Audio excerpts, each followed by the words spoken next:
Boa tarde, pessoal. Professora Graciele, vamos para mais uma aula de biologia. Vou compartilhar a tela aqui com vocês. Hoje nós vamos trabalhar o bloco 3 do material de outubro, tá? Então, essa aula é do primeiro ano e a gente vai estudar um pouco mais sobre um reino fantástico, que é o reino das plantas, tá? Então, ele está escrito dessa maneira porque está em latim, tá? Reino planti. A gente não fala plantae, tá? O som aqui de A e E em latim fica só o som E. Então, reino planti.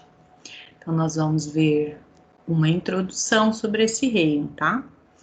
Vamos falar, então, sobre a caracterização, a taxonomia básica, representante, ciclo de vida e evolução. Então, vamos lá. Esse texto, né? Só um pouquinho. Eu estou em atendimento também aqui no WhatsApp. Deixei no silencioso para não nos atrapalhar. Então, vamos lá. Eu tirei do site sobiologia.com.br, tá? Então, a gente vai ver uma abordagem bem introdutória. No nosso grupo do WhatsApp, eu coloquei bastante material de aprofundamento para vocês, tá? Então, quem gosta já, né, de plantas, é curioso, gosta de saber sobre que plantas temos aqui na nossa região, o que a gente tem sobre a flora já pesquisada na região, eu deixei bastante material disponível para vocês no nosso grupo do WhatsApp, ok? Então, a gente vai ler, então, essa apostila e comentar, explicando para vocês alguns conceitos chaves, né?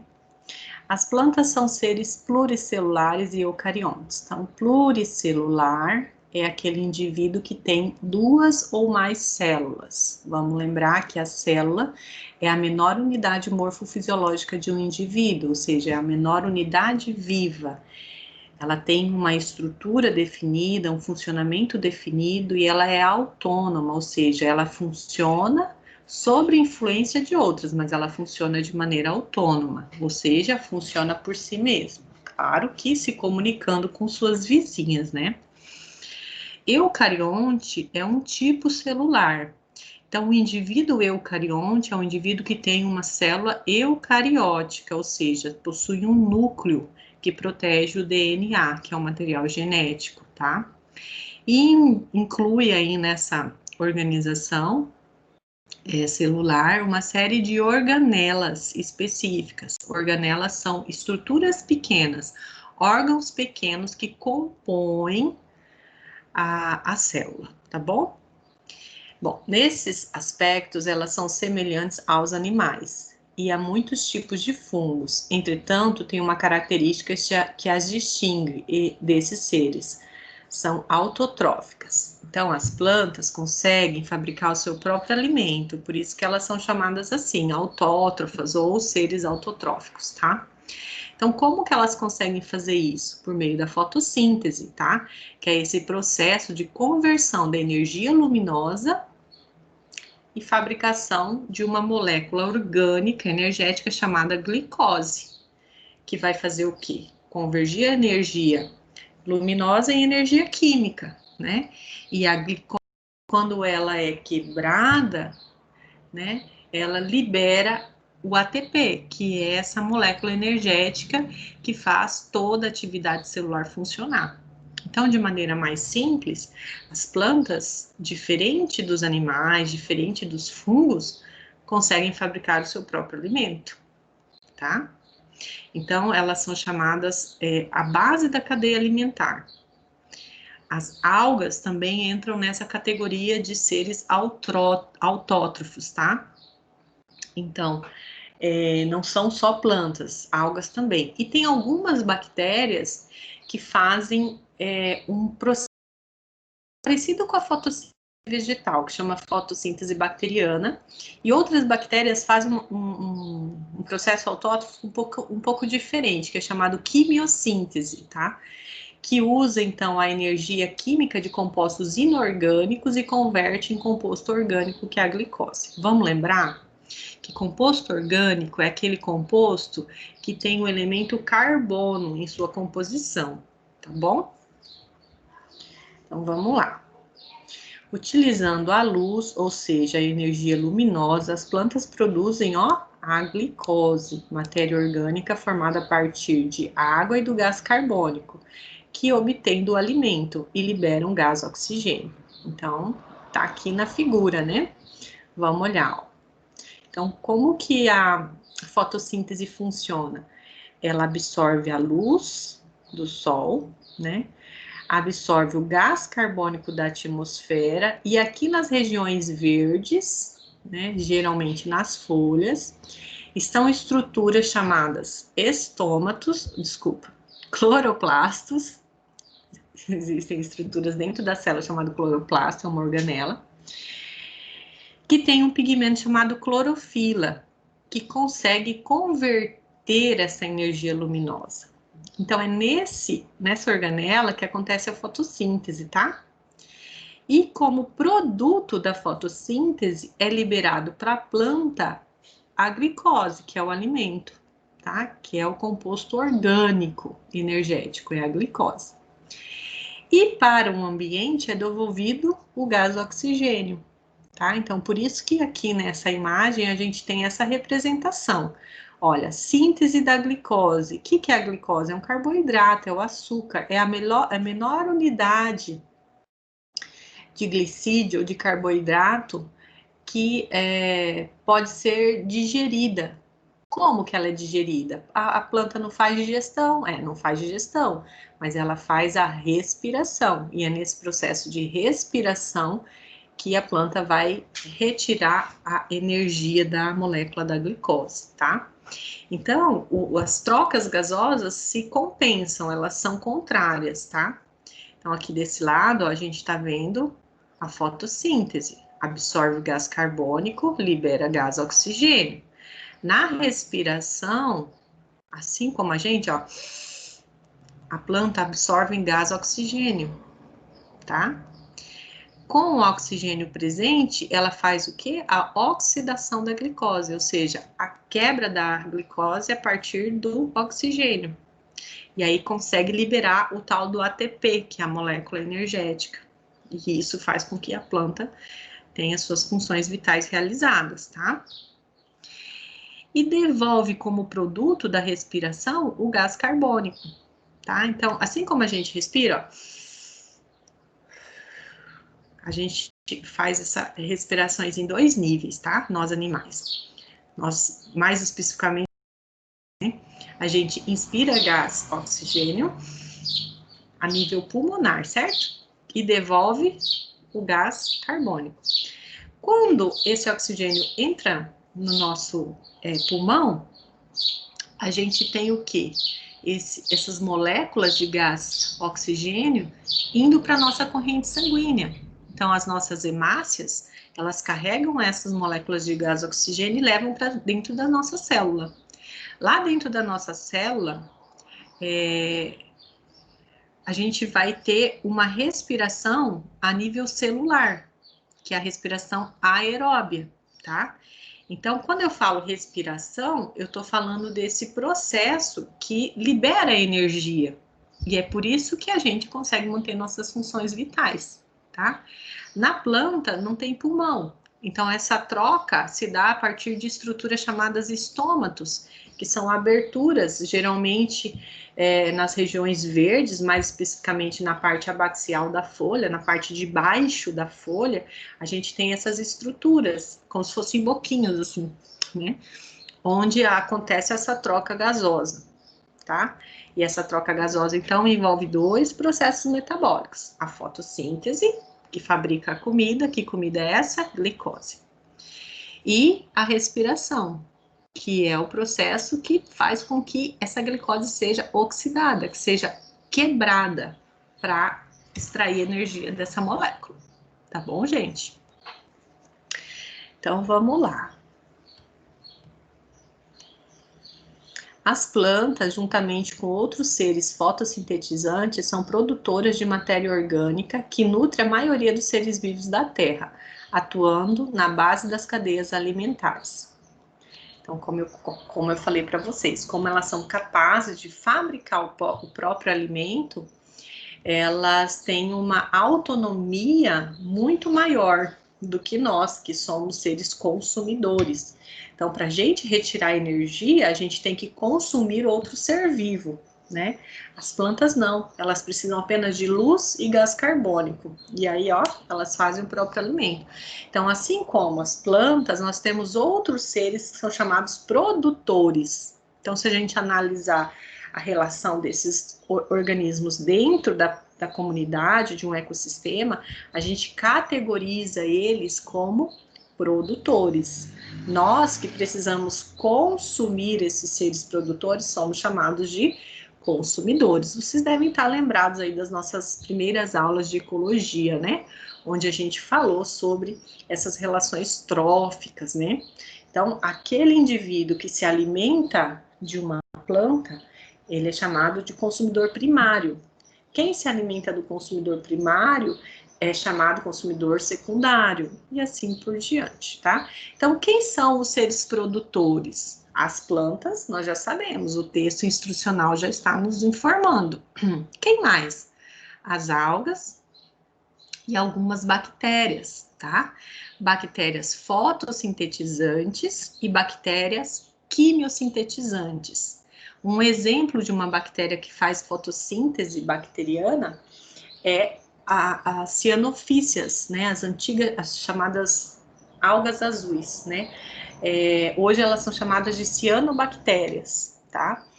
Então elas estão onde? Elas estão no fitoplâncton dos mares, né? Dos oceanos, de porções de água doce, né? No continente. Então, nós temos a base da cadeia alimentar, tanto terrestre quanto aquática, representado por seres fotossintetizantes, tá? Então, assim, as plantas, elas têm uma função extremamente importante para a nossa sobrevivência. Ah, professora, que isso? Planta não serve para nada, né? Eu só como carne, né? Eu nem gosto de verdura, nem de fruta, nada disso.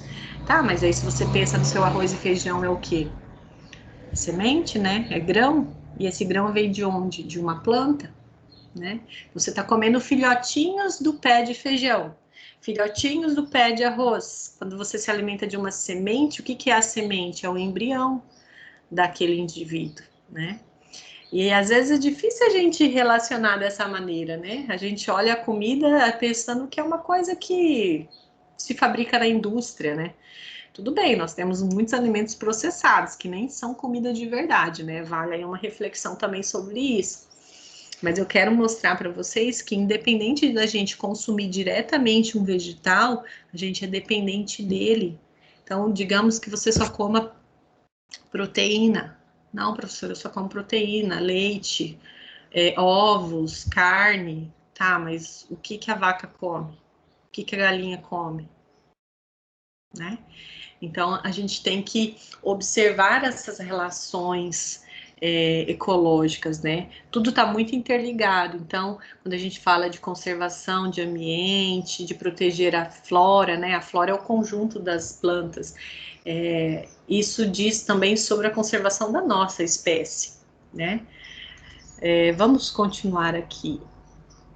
Ao fornecer o gás oxigênio ao ambiente, as plantas também contribuem para a manutenção da vida dos seres que, assim como elas próprias, utilizam esse gás na respiração. Bom, já comentei sobre isso, expliquei, né?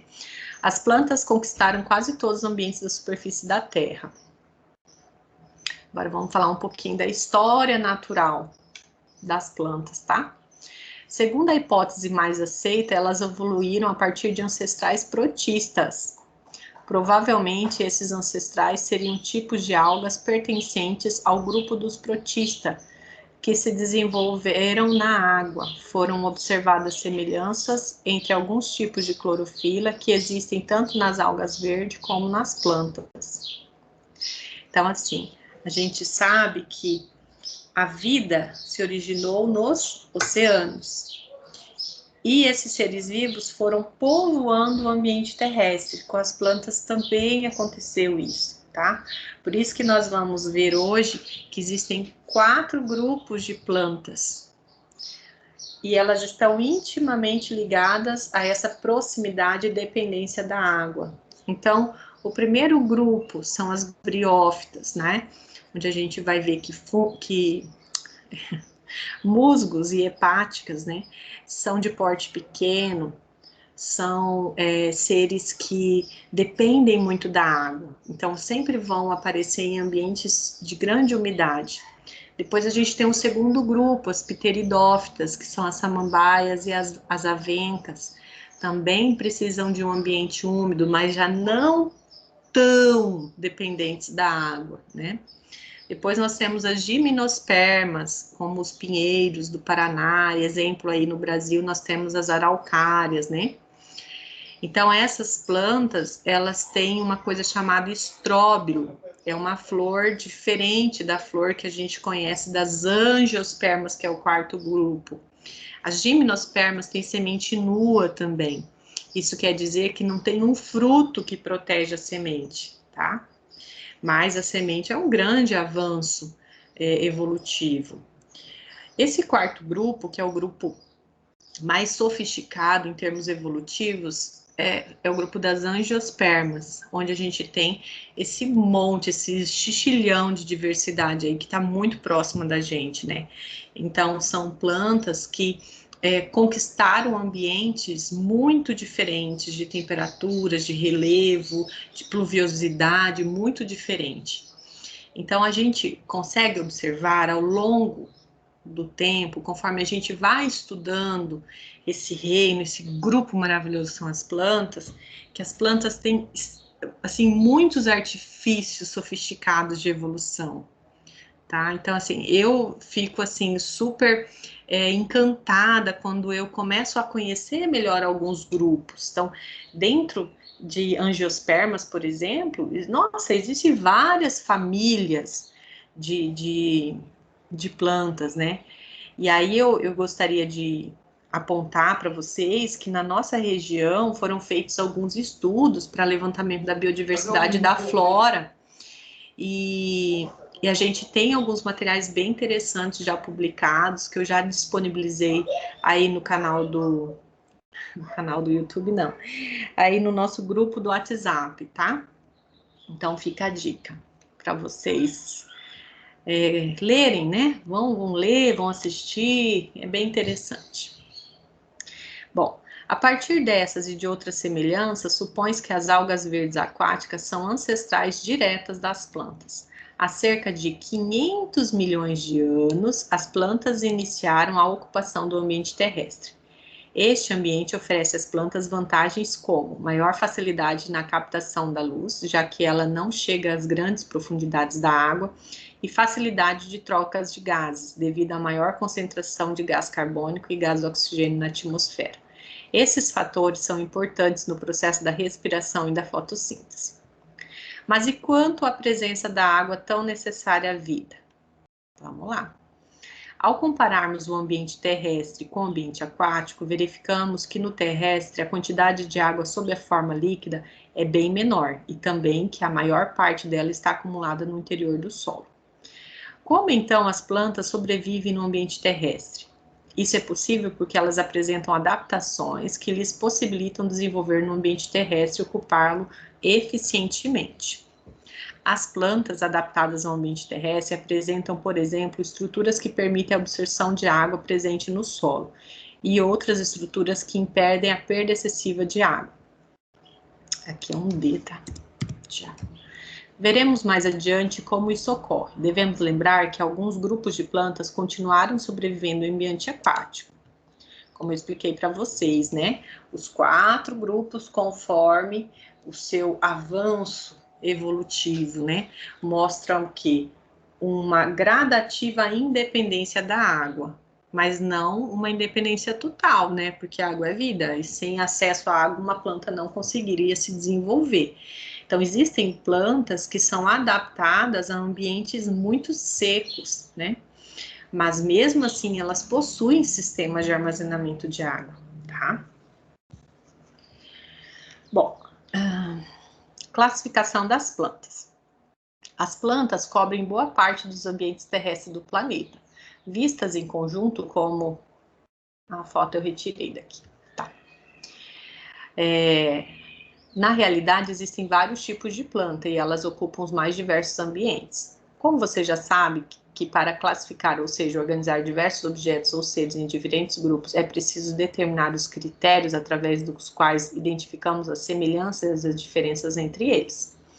Vamos ver agora como as plantas podem ser classificadas. Então, vamos lá, revisando, né? O reino das plantas é constituído por organismos pluricelulares, várias células. Eucariontes, célula com núcleo. Autótrofos, fazem o próprio alimento. E fotossintetizante, fazem fotossíntese. É necessário definir outros critérios que possibilitem a classificação das plantas para organizá-las em grupos menos abrangentes que o reino. Então, táxons inferiores que a gente fala, tá? Então, taxonomia, vamos lembrar, é a ciência que organiza os seres vivos conforme as suas semelhanças e diferenças. Mas esse não é o único critério. Com o avanço das tecnologias, né, especialmente dos estudos de DNA, a gente consegue traçar uma história evolutiva através do sequenciamento do genoma dessas espécies, tá? Então, a gente tem um movimento aí de transição de uma taxonomia clássica para uma taxonomia moderna. Então, a gente tem vários grupos de plantas que ainda não foram bem encaixadas, né? Quando essas classificações antigas eram feitas, muitas vezes eram agrupadas espécies somente por questões de aparência visual, né? Não, são parecidas visualmente, a morfologia é parecida, então vamos agrupar ela nesse grupão aqui. A gente chama esses sistemas como sistemas artificiais.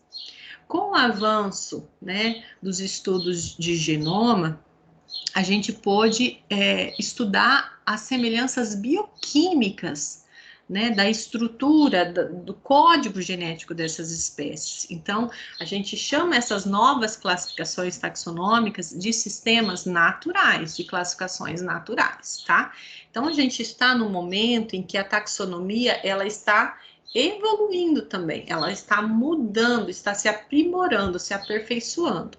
Como a gente tem uma diversidade muito grande, esse processo todo leva um certo tempo, tá? Por isso vocês vão encontrar alguns materiais onde a classificação está um pouco diferente de outras, isso é natural, tá? Vamos lá.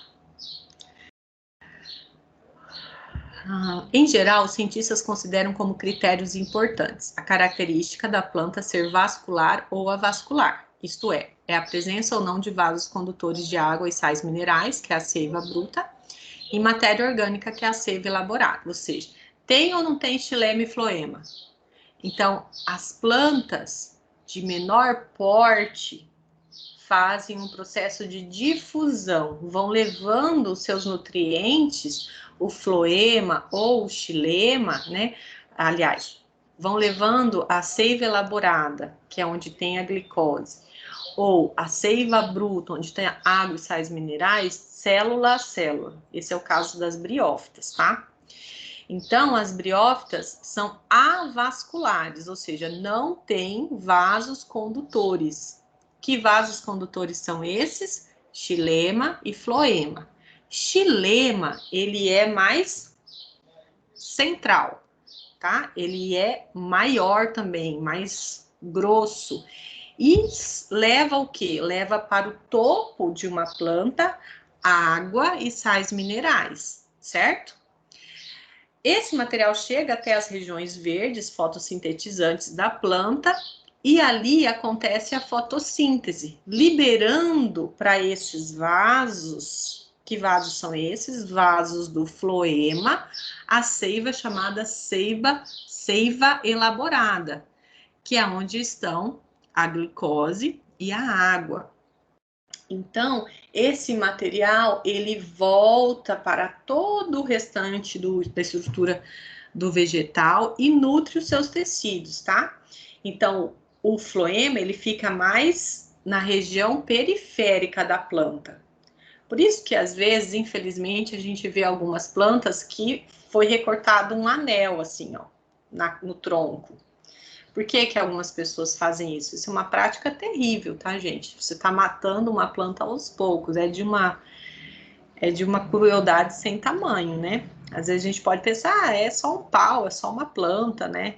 Não importa. Não, não importa, né, gente? O valor de existência de um ser vivo, ele não pode ser mensurado, né? Então, assim, tem que ter uma certa reflexão sobre essas questões, né? Claro que como indivíduo social, a gente sempre procura analisar a questão da utilidade para a gente, né? Se a planta serve para mim, então ela presta. Se ela não serve para mim, ela não presta, né? Se a gente parar e analisar, refletir um pouco sobre isso, a gente pode ver que muitas vezes a gente se equivoca, né? A gente erra com esse pensamento. Porque sem o devido conhecimento daquela planta, você não pode julgá-la como não prestar ou prestando, né? Quem sou eu? Quem é você para julgar se um indivíduo merece ou não viver, né? Porque a gente esquece, né, que não existe só a nossa espécie no planeta. São milhares de formas de vida. Então é bem legal a gente sempre ter isso em mente. Eu não estou dizendo aqui que você não pode derrubar nada, que você não pode podar uma planta. Não, gente, não é assim, né? Não vamos para esse discurso radical, não é isso. Eu só estou dizendo que a gente precisa refletir e avaliar, né, o custo, o benefício, o porquê daquilo, né? Se há possibilidade de investigação científica sobre uma determinada área, às vezes você tem uma riqueza incrível numa determinada área, mas você não conhece, né? Então, eu chamo atenção sobre isso porque na nossa região, aqui de Alta Floresta, a gente já tem estudos mostrando que existe uma alta diversidade de flora, né? Só que, infelizmente, essa vegetação ela acaba sendo suprimida pelas atividades econômicas, né? Eu não sou contrária às atividades econômicas, sabe? Mas eu penso que se a gente estudar mais, pesquisar mais a nossa flora, a gente pode encontrar fontes econômicas dentro da floresta, talvez até com a floresta em pé. Esse é o meu grande sonho enquanto bióloga, encontrar estratégias onde as pessoas possam viver bem da floresta em pé. Porque também desmatar e abrir não é uma coisa fácil, né? Não é uma coisa sem ônus. Tudo tem ônus, né? E muitas pessoas eu sei que acabam ficando doentes, se acidentando gravemente, às vezes até perdendo a vida nesse processo. Então, vale sim uma reflexão. Agora, você também se apropriou desse conhecimento, dessa reflexão. Então, você também é um indivíduo que pode ser multiplicador dessas reflexões, desses conhecimentos. A gente precisa dialogar enquanto sociedade para que a gente possa existir e coabitar, né? A gente não tem que só sobreviver, a gente tem que viver bem nesse planeta, mas a gente tem que viver também de uma maneira mais assertiva nesse planeta, né? Existem vários rótulos aí, né? Desenvolvimento sustentável, harmonia com o ambiente, não importa o rótulo, gente, esses rótulos vão sempre mudando. Daqui uma década talvez esteja em uma nova expressão que seja modinha, né? Porque a sociedade é cheia disso, né? Cria novas expressões e de repente, uau, vamos buscar o herói, né? Não se trata de buscarmos heróis ou vilões, né? A gente precisa encontrar formas de viver bem nessa região onde a gente ocupa, nesse espaço, nesse bioma, nessa flora, com essa vegetação que a gente tem aqui, tá? Bom, com menos divagações aqui filosóficas, né? Porque sempre que a gente vai falar de recurso natural, você que é meu aluno, você sabe disso, eu sempre comento sobre isso, a gente não pode reduzir a biologia a só questões acadêmicas, né? todos os recursos naturais sempre estarão em pauta nos aspectos econômicos, políticos, sociais. Então, é muito importante a gente ter essa visão holística sobre a disciplina, tá? Então, o primeiro critério importante para a gente categorizar os grupos de planta é a questão de ser vascular ou não, ou seja, ter vasos condutores ou não. Que vasos condutores são esses? Xilema e floema. Segundo critério, ter ou não estruturas reprodutoras, semente, fruta e flor, ou ausência delas. Então, aqui, ó, nós temos os 4 grupos, eu já expliquei para vocês, né, vários aspectos desses grupos, então agora a gente vai ler e depois eu vou mostrar algumas imagens para vocês, tá, de representantes desses grupos. Então, criptógama, ou seja, as briófitas, tá? Quem são as criptógamas? Palavra composta por cripto, que significa escondido, e gama, cujo significado está relacionado ao gameta. Então, gameta é escondido, tá? Essa palavra significa, portanto, planta que tem estrutura reprodutiva escondida, ou seja, não tem semente. Então, as criptógamas, elas são as briófitas e as pteridófitas, tá? Os musgos e as samambaias, elas não têm semente. Então, são chamadas criptógamas. É um tipo de classificação, tá? Então, dentro daqueles 4 grupos que eu falei para vocês, são briófitas, pteridófitas, gimnospermas e angiospermas. As 2 primeiras são classificadas como criptógamas. As 2 últimas são classificadas como fanerógamas. Por quê? Porque tem semente. Nós vamos ver aqui, ó, fanerógama. Palavra composta por fanero, que significa visível, e gama, relativa a gameta. Essa palavra significa, portanto, planta que tem a estrutura reprodutiva visível. São plantas que possuem semente, certo? Então, quando você pensa aí, eu vou comer um pinhão. O que é o pinhão? É a semente que está lá no estróbilo da araucária, né? Do pinheiro do Paraná, tá? Qualquer outro exemplo aí de gimnosperma também vai ter só semente, não vai ter fruto, tá? E as fanerógamas, além da semente, tem o fruto envolvendo essa semente, protegendo essa semente, tá? Então, ó, criptógama e fanerógama é um tipo de classificação. Gimnosperma e angiosperma são outros tipos de classificação. Nesse texto aqui passou batido, tá, gente? Mas precisaria estar aqui, ó, briófitas e pteridófitas. Na hora que eu elaborei, eu não prestei atenção nisso. Eu peço desculpas para vocês, tá? Então, esses 4 grupos aqui são os grupos de plantas que nós temos, tá? Então, briófitas. Quem são as briófitas? São musgos, e hepáticas. E as pteridófitas, quem são elas? São as samambaias e as avencas. Certo? Briófitas são avasculares, certo? Não tem vasos condutores. O transporte da seiva bruta e da seiva elaborada é feita por difusão. Célula a célula. Célula. E as pteridófitas? Bom, as pteridófitas possuem vasos, tá? Então, são vasculares. Possui xilema e floema. E o transporte, então, é feito por esses vasos, certo? Só que ambas não têm semente, tá? Gimnospermas. Palavra composta por gímeno, que significa descoberta, e esperma, semente. Então, a semente é visível, tá? Planta com semente à descoberta. Semente nua. Por que nua? Porque não tem o fruto revestindo essa semente. Angiosperma, palavra composta por anjo, que significa vaso, que neste caso é o fruto e esperma, semente. Então, a palavra significa planta com semente guardada no interior do fruto.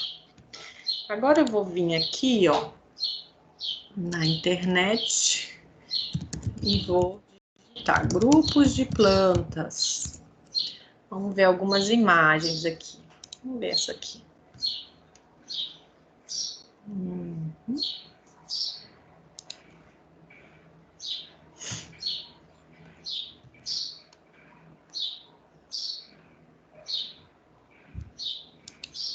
Deixa eu ver se dá para ampliar um pouco mais. Não dá. Vamos ver outro aqui. Aqui dá para a gente verificar um cladograma que mostra a evolução dessas plantas, tá? Cadê?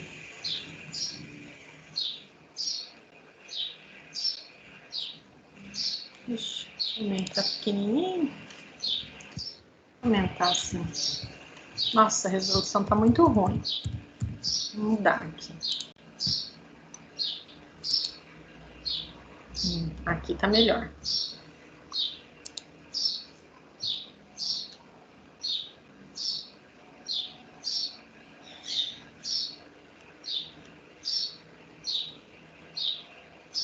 Aqui. Ai, não dá para visualizar sozinho. Tá, mas aqui a gente tem, ó, algas, tá? As algas ancestrais que deram origem ao grupo metafita, ou seja, do reino plante, os vegetais. Então, a gente tem aqui nesse primeiro braço, tá? Os musgos, as briófitas. Depois a gente, isso aqui é uma cavalinha, né? Um tipo de samambaia. Não, não é não. Isso aqui é o tipo de musgo. Isso aqui é a estrutura reprodutora. Só que essa imagem acho que tá errada, hein? Isso aqui é um... Peraí, deixa eu pensar. Acho que essa aqui é uma cavalinha, então eles tentaram representar.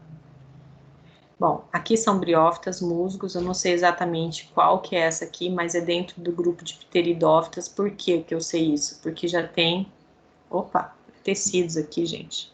Tá certo, isso aqui é musgo mesmo, isso aqui é estrutura reprodutiva. Vamos lá, voltando, a professora erra também. Algas, que são os ancestrais das plantas mais recentes. Aí aqui nós temos os musgos, e essa parte aqui é a estrutura reprodutiva de um musgo. Daqui a pouco eu mostro para vocês a estrutura. Então, aqui a gente tem tecidos verdadeiros. O próximo avanço de adaptação evolutiva foi a presença de vasos condutores de seiva, que deu origem a esses três braços aqui. Então, pteridófitas, aqui a gente tem uma samambaia. Próximo critério evolutivo, né? Próximo avanço evolutivo foi a formação de sementes. Então, o embrião começou a ficar protegido numa semente. Aí a gente tem exemplo aqui das pteridófitas, das gimnospermas. E por último, nós temos o avanço que foi a proteção dessa semente dentro de um fruto e o desenvolvimento de uma estrutura de fertilização muito sofisticada, que é a flor, tá? Então, aqui na gimnosperma, a gente não tem uma flor igual nas angiospermas, a gente tem um estróbilo. Deixa eu ver se tem alguma imagem para eu mostrar aqui. Lembra que eu falei que isso aqui parecia um musgo? É um musgo mesmo, ó. Aqui a gente tem um desenho mostrando essa parte aqui, ó, da estrutura reprodutiva, tá? Das briófitas. Então, esse ciclo aqui mostra a reprodução das briófitas. Então, ela depende muito da água para que o espermatozoide masculino, tá? O antócero, deixa eu ver aqui que eu lembro.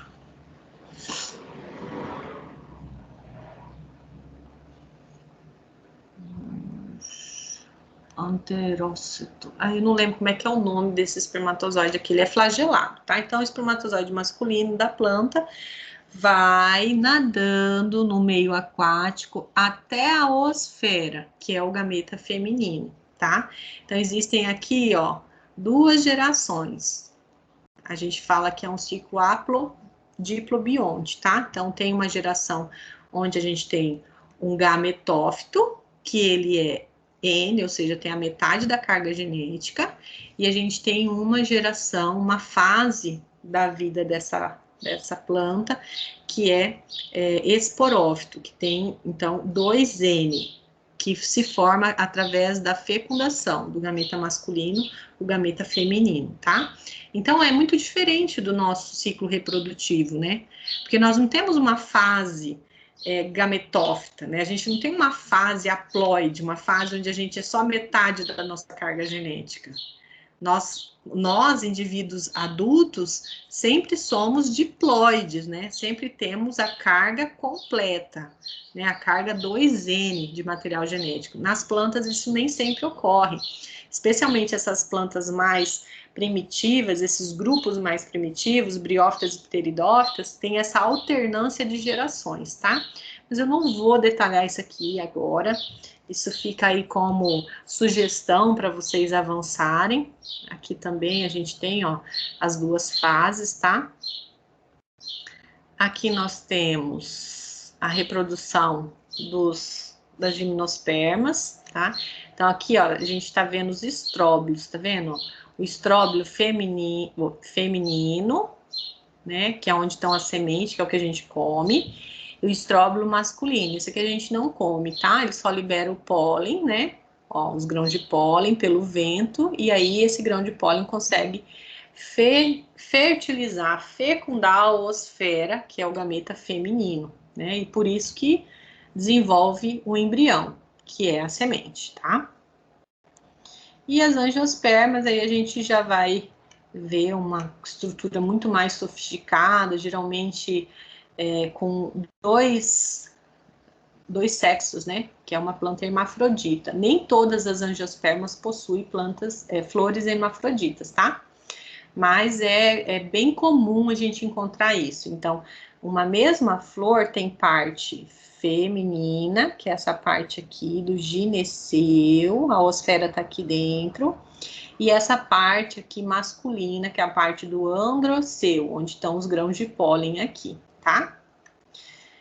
Bom, aqui mostra, né, a fertilização, a fecundação. E é isso, pessoal. Eu não vou me aprofundar muito, mas fica a dica para vocês. Deixa eu ver se eu encontro mais exemplos. Aqui uma foto interessante, ó.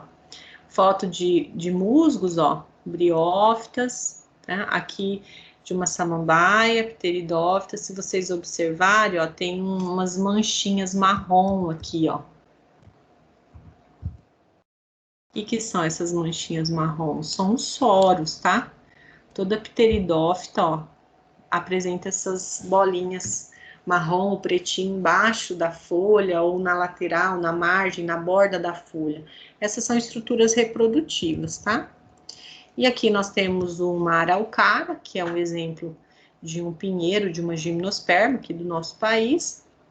E aqui a gente tem o exemplo de uma angiosperma, que é uma maçã, tá? Deixa eu ver se tem mais exemplos aqui.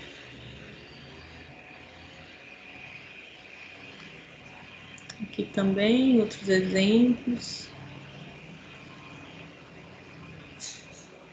Bom, acho que é suficiente, né? Tá, pessoal, então, diante disso, você já tem condições de responder, tá? As atividades e a avaliação, tá? Então, são 5 questões, todas objetivas, então marca só aquela que é a resposta correta, leia com atenção o enunciado, tá? E assinale com caneta, depois se tiver certeza. Se você assinalar 2 alternativas, eu vou anular a questão. Então, bastante atenção na hora de responder essas questões, tá? Então é isso, pessoal. Eu vou encerrar a nossa aula agradecendo muito a cada um de vocês pela vontade, né? Pela disponibilidade. Eu agradeço imensamente e desejo a vocês um bom estudo aí do bloco 3. A gente se encontra na próxima aula, tá? Um beijo grande. Tchau, fiquem com Deus.